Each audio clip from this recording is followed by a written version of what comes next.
Magandang hapon sa pangalan po ng dakilang Panginoong Jesucristo. Isang mapagpalang hapon po sa bawat isa. Andito po tayo sa ikalawang bahagi ng ginagawa nating programa sa bawat linggo ng gawain, na kung saan dito po ay binibigyan natin ng pagpapaliwanag ang mga sitas o aralin na nakatakda sa araw na ito, upang ating paghati-hatian ang tinatawag na tinapay ng buhay o salita ng Diyos na siyang magpupuno sa lahat ng mga kakulangan sa ating buhay at magsisilbing gabay sa ating pang-araw-araw na pamumuhay. Ngayon po, dako tayo dito sa pangalawang aralin. Sabi po sa sulat ni Apostol Pablo sa mga taga-Hebreo, sa Kapitulo 10, versikulo 22 hanggang 27.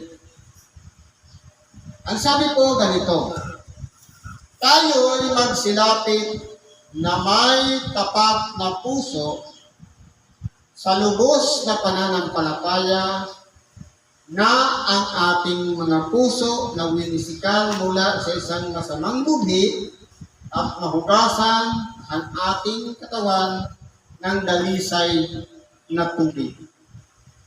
Ngayon po, kung mapapansin natin, tanungin natin ang ating mga sarili. Tayo ba ay nabubuhay pa sa isang maruming kalagayan? Isang makasalanan? Isang tao na may masamang budhi?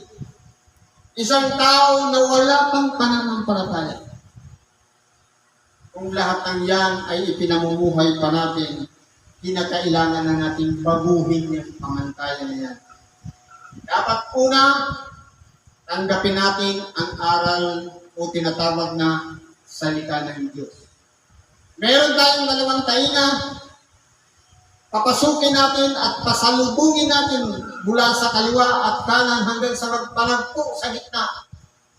At saka natin pagnilay-nilayan ang aral at salita ng Diyos para makapasok siya sa ating puso, nang sa ganon makahingi po tayo ng tawad at maging malinis ang ating kalooban.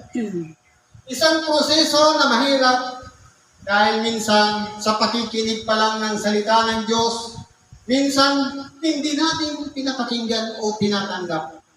Sapagkat masakit, may kirot, at minsan natatamaan ang ating pride o ego na lagi nating ginagawa, na nakasanayan natin mula nung tayo bata pa hanggang sa magkamalay, na ipinamala sa atin ng ating mga magulang. Natutunan natin magsinungaling, natutunan natin mandaya, manlamang sa kapwa, manlibat, mantuya, magalit, mapuot, manhinanakit, at magkaroon ng sama ng loob sa kapwa. Yan po ay bunga ng turo dito sa sanlibutan. Kung iyan po ay nakita lahat ng salita ng Diyos at inalis sa ating kaloob-looban at binago ang ating puso, malamang masasabi natin kasama na tayo sa tinatawag na tapat na lumalapit sa Diyos. Ano po yung tubig na panglinis?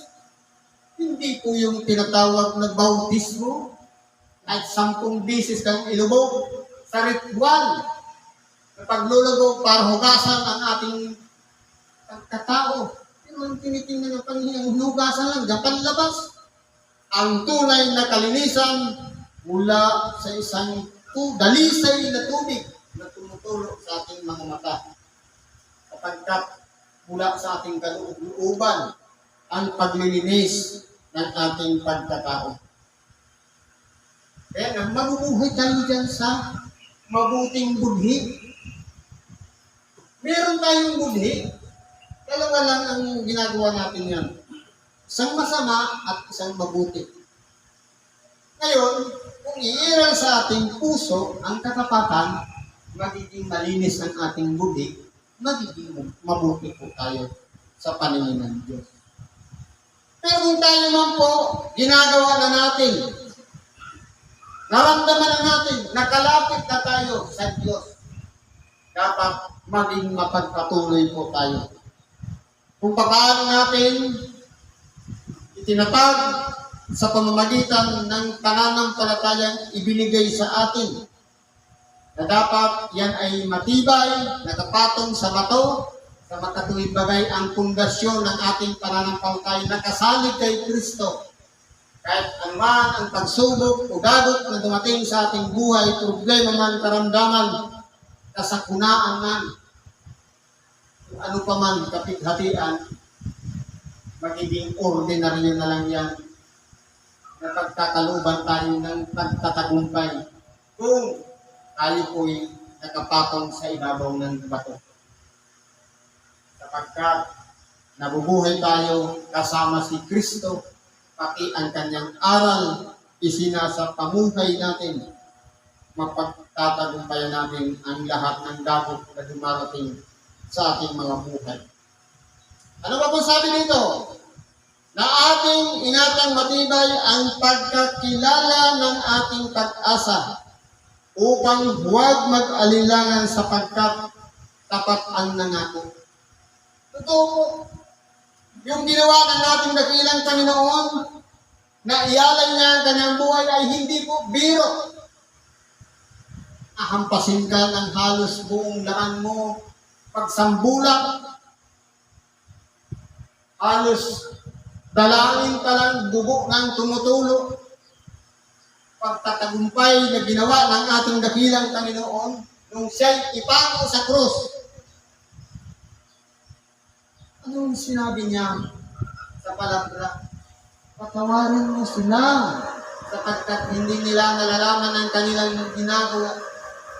Isang ginawa ng Diyos sa pamamagitan ng ating dakilang Panginoon na sa kabila ng ating kamangmangan, ng ating kahinaan, ng ating kasalanan, tayo po ay pinatawad niya sapagkat marahil marami tayong mga bagay na ginagawa na hindi naman talaga natin nauunawaan na ipagkakasala na pala natin.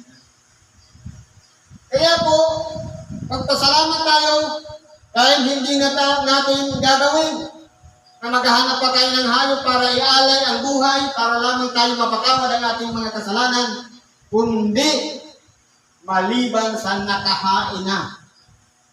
Inihain ni Kristo ang kanyang buhay, lalapit lang natin ang pananampalataya niya na kasama tayo sa dinipahan niya. Pagamat 2,000 taon na nakalilipas na ginawa niya, hindi pa tayo ipinapanganak. Kaya ang maging lolo ng lolo natin, hindi pa pinapanganak pero kasama na tayo sa dinipahan niya. Basta ilalapit lang natin ang ating pananampalataya sa kanya. Siyempre, dapat kasama din yung pag-asa. Na walang iba, yung katubusan na pinagtawag sa atin na dapat mapasama ang ating mga pangalan doon sa aklat ng buhay. Pag-asa na may katapatan na hindi nag-aalinlangan, kundi buong puso natin ipinagkakatiwala sa Diyos na dapat kasama na tayo doon sa kinahabagan at pinatawad ang ating mga kasalanan. Sabi niya, sa biyaya tayo'y nangaligtas, hindi sa pamamagitan ng mga gawa.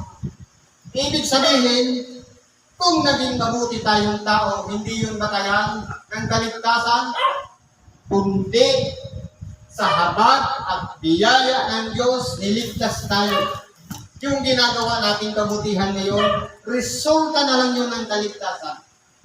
Ibig sabihin, hindi tayo ang gagawa ng ikaliligtas natin, kundi ginawa na ni Kristo. Tapos na. Ang gagawin na lang dyan, yung pananahan ng Espiritu sa buhay natin, siya ang gagawa upang masunod natin yung kalooban ng Diyos. Resulta na lang yan o produkto na lang ng kaligtasan ipinagkaloob ng Diyos sa bawat isa sa atin. Ano pang sabi nito? At tayo'y mga tinginan upang tayo'y mga udyok sa pag-iibigan at mabubuting gawa. Ito po, pinapamalas din dito ng ating dakilang Panginoon sa pamamagitan ni Apostol Pablo na dapat magtinginan tayo, magdawayan, magtulungan sa bawat isa. Kasi hindi natin pwedeng sabihin na kaya ko rin mag-isa yan. Sabi nga, no man is an island. Walang taong nabubuhay na mag-isa. Kaya nga, sabi nga, marami ang aanihin na takwat o kunti ang mag-aani. Siyempre, kinakailangan, napakalawak ang sanlibutan, marami rin yung tagapangaral. Marami yung nagtuturo o nagpapahayag ng salita ng Diyos. At sa lahat ng mga sinugo, siyempre dapat mga tinginan. Hindi yung magkaroon ng paksyon, kaya boundary, wala kang pakialam sa akin, dito ako. Diyan ka rin. Magtinginan, sapagkat minsan, iniingatan tayo na hindi magmalabis, magmalaki, magmapuri sa sarili, kundi maingatan din na baka mamaya niyan, pagkatapos natin mangaral, mapagod, kahit saan tayo nakarating, marami tayong ginawang pangaral, marami tayong tinulungan, tapos tayo naman ang itakwin. Kaya, kailangan ang pagtitinginan sa isa't isa para lahat tayo'y nangagdadamayan at nangag-iingatan sa isa't isa na sama-sama dapat tayo doon sa kaluwalhatian ng Diyos. Yun po yung pinaka-purpose nito. Na huwag natin pabayaan ang ating pagkakatipon na gaya ng ugali ng iba, hindi manag-aralan sa isa't isa, at lalo na inyong namamalas na nalalapit na ang araw. Ito po, isang kautusan na pinagkakalog sa atin. Sa mga tinawag na ng Diyos at pinagkalooban ng biyaya, kinakailangan natin ang pagsunod o pagtupad sa ating sinumpaan. Ano yung naging bukang bibig natin sa mga katanungan? Hanggang kailan mo patitindigin ang bandila ni Kristo? Sagot natin, hanggang daigbuhan. Minsan, tumambak lang ang labahin, nakalimutan na ang templo. Nagkaroon lang ng mga kausap na tao, o okasyong nakalimutan na ang pagsamba. Natapat lang sa mga lakad, pinagpalit na ang pagsamba. Kung tayo po ay may katapatan, priority natin ang araw ng pagsamba. Kaya huwag natin itatapat yung mga lakad natin na mas priority pa yung birthday kaysa araw ng pagsamba. Kasi isa po yan daw ito saan. Huwag pabayaan ang inyong pagkakatipon. Gawin na natin marking sa lahat ng kalendaryo na ang pitsa ng tuwing ganito, tuwing linggo dapat libre tayo para makadako ng templo. Kasi kung hindi natin iningatan yan, magiging pabaya tayo.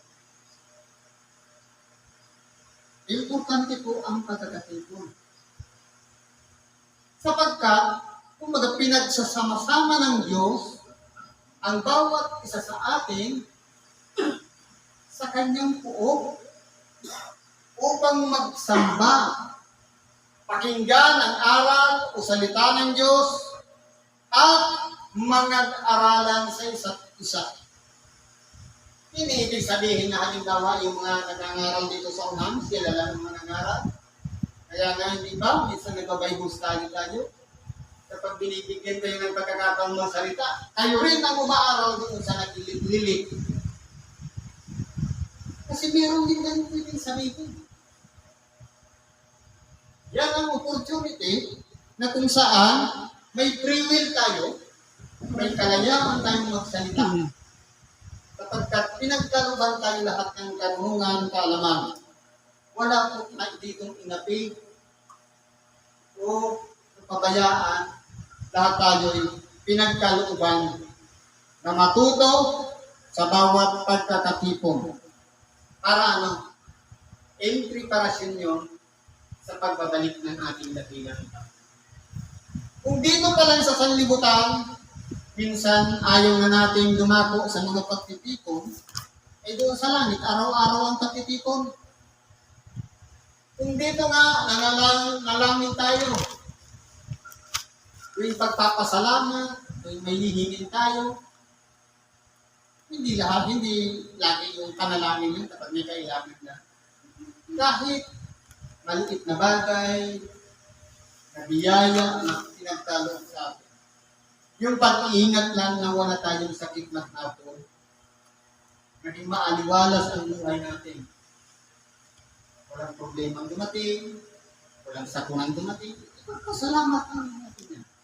Pananalangin na yan.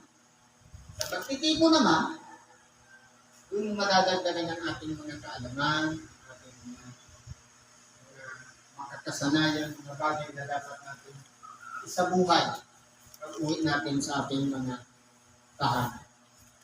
Kasi po, dito pala, dito lang, sinasabi na tayo ng kabanalan. Kasi papunta tayo doon sa lugar na kung saan nandoon ang pinagdadalingan ng kabanalan sa makatuwid bagay ang Diyos. Sabi dito, sapagkat kung ating sinasadya ang pagkakasala, pagkatapos nating matanggap ang pagkilala sa katotohanan, ay wala nang haing natitira pa tungkol sa mga kasalanan. Dito po, tayo'y pinag-iingat. Sa sino man isinuko ng buhay sa Diyos. Inamin niya na ang kanyang kasalanan. Humingi na siya ng tawad sa Diyos. Inilapit niya kanyang sarili doon sa kapatawaran ibinibigay ng Diyos. Na idinilangin ng ating dakilang Panginoon sa Ama na pinatawad tayo. Yun po ang ingatan natin na huwag tayong muling makagawa ng pagkakasala. Sapagkat ang sabi niya, patawarin mo sila sapagkat hindi nila nararaman ang kanilang ginagawa. Yun ay pinagkakaloob lang na pagpapatawad sa mga taong walang huwang, sa mga taong wala pang alam. Pero kapag alam na natin na ipagkakasala at ginawa natin, ang tawag ng pananadya. Hindi na po babalik si Kristo para ipakot muli, para mangaral muli, magpagaling muli ng kung may karamdaman, kundi tapos na. Naibigay niya na. At ito na nga yung pinagbabatayan natin ng aral.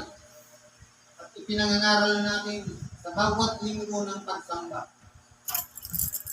Kaya po, ang kasunod na, paghuhukom, hahatulan ang bawat isa sa atin ayon sa ating sariling mga gawa. Kaya kung titingnan po natin, kung marunong o mahilig tayong makialam sa buhay ng iba, na gumagawa ng kasamaan, huwag natin pakialaman ng iba. Ang tingnan natin ang ating sarili. Kasi baka sa pakikialam natin sa iba, tayo na pala ay nagkakasala din. Baka tayo yung napahama, yung nililibak natin nagsisi, dumating na si Kristo, hindi tayo rin. Kaya kinakailangan natin ang pagkilala ng ating sarili na dapat maging maingat tayo sa ating mga ginagawa. Sapagkat hahatulan tayo ayon sa ating mga gawa. Sabi nga, o pabutihin ninyo ang punong kahoy, magiging mabuti ang bunga niya. O pasamain ninyo ang punong kahoy, magiging masama ang bunga niya. Sapagkat ang kahoy ay nakikilala sa kanyang bunga. Sa makatuwid, kung ano ang ating mga ginagawa, yun po ang pagkakakilanlan natin. Kaya po magtiwala tayo sa Diyos, tingnan lang natin ang ating sarili. Sapagkat ang isang punong kahoy, walang pakialam sa ibang punong kahoy. Hindi sinisikap niya na makahitip ng mga sustansya ang kanyang mga ugat para makapamunga, para magkaroon ng mabubuting bunga. Kaso, ang nangyayari, yung ibang tao may mabuting ginawa, pinakialaman natin, hindi naman ganun. Gumawa ka rin ng paraan para magpamunga. Kasi kung walang madahang din, marami siyang ginawa, ikaw kunti, yun lang naman talaga ang kinalalagyan mo, dahil yung tinatatayuan mo walang sustansya, ang importante po yan, nagkaroon ka kahit maliit na bunga. Okay na po yun. Para maingatan din natin ang ating mga sarili. At huwag na natin babalikan yung dati nating kalagayan. Huwag na tayong magkasala pang muli. Sabi dito, kundi isang kakilakilabot na paghihintay sa paghukom at isang kabangisan ng apoy nalalamon sa mga kaaway. Yan po ay inihanda ng Diyos sa mga taong nagsalaksan sa aral o salita ng Diyos. Ngayon magtatanong tayo, paano ba maghuhukom ang Diyos sa dami ng tao? Halos buong sanlibutan ang huhukuman. Alam mo, hindi naman yung katulad ng paghuhukom sa tao. Ang tao, bago hukuman, maghahanap ka pa ng witness, maghahanap ka pa ng karapattanggol mo, para ipaglaban yung rights, karapatan. Kung sa Diyos walang gano'n. Hindi, ipinangaral mo na yung salita ng Diyos. Kung iyan ay umabot sa iyong pakinig, at hindi mo siya pamuhay, doon ka hahalog. Halimbawa, sinasabi, isang linya lang, ibigin mo ang iyong kaaway, idalangin mo ang sa inyo ay nagsisiusig. Napakinggan natin yan. Hindi natin ina-apply sa buhay natin. Yung kaaway pa rin. Ibig sabihin, hindi natin ginawa. Ngayon, doon tayo hahatulan. Hindi ba ganitong petsa, pinangaral niya sa iyo? Bakit hindi mo siya in-apply sa buhay? Ibig sabihin, hindi na natin kailangan mo ng karapatan. Kung ginawa mo sa ganitong petsa, pero nagpapatuloy ba ang kagawa? Kasi hindi pwedeng pili lang yung gano'n natin. Kaya nga, ibigin ninyo ang yung kaaway. Lahat ng kaaway, ibigin natin. Walang pagbubukod. Kung pipiliin lang natin yung kaaway na babatiin natin. Hindi, lahat ituring natin silang kaibigan. Pagkamahalin natin sapagkat sila po ay nasa kadiliman na kinakailangan hamuin sa pamamagitan ng ating mga panalangin. Magtiwala lang tayo sa Kanya. Siya po ang gagawa ng pamamaraan sa oras na idulog natin sa Kanya yung mga taong nasa kadiliman. Siya na po ang gagawa ng paraan. Mayroong ibang taong kakausap doon para ipaliwanag sa Kanya ang ginawa ng mali. Kung sakaling siya'y masumpungan sa pagsisisi, salamat sa Diyos. Nagtagumpay tayo sa Santo. Ganyan po kahalaga ang aral o salita ng Diyos na dapat natin isapamuhay upang sa ganun maingatan natin ang ating sarili sa paghuhukom na hindi tayo mapasama doon sa ihahagis sa atin. Pagkatiwala lang natin sa Diyos ang ating mga sarili, gawin natin siyang gabay sa ating pag-iisip, sa ating puso, at sa ating pang-araw-araw na gawa. At hindi po tayo mapapahamak. Kasi gagabayan niya tayo kung paano tayo magsasalita, makikitungo sa iba, at kung paano tayo magpapasya sapagkat doon po tayo malimit magkasama. Siguro po hanggang dito na lang ang patitibagin natin sa oras na ito. Salamat sa Diyos. At ano man ang mga karailan natin, pagkatiwala natin sa Diyos, sa ngalan ni Kristo ito, at isang mapagpalang hapon sa bawat isa.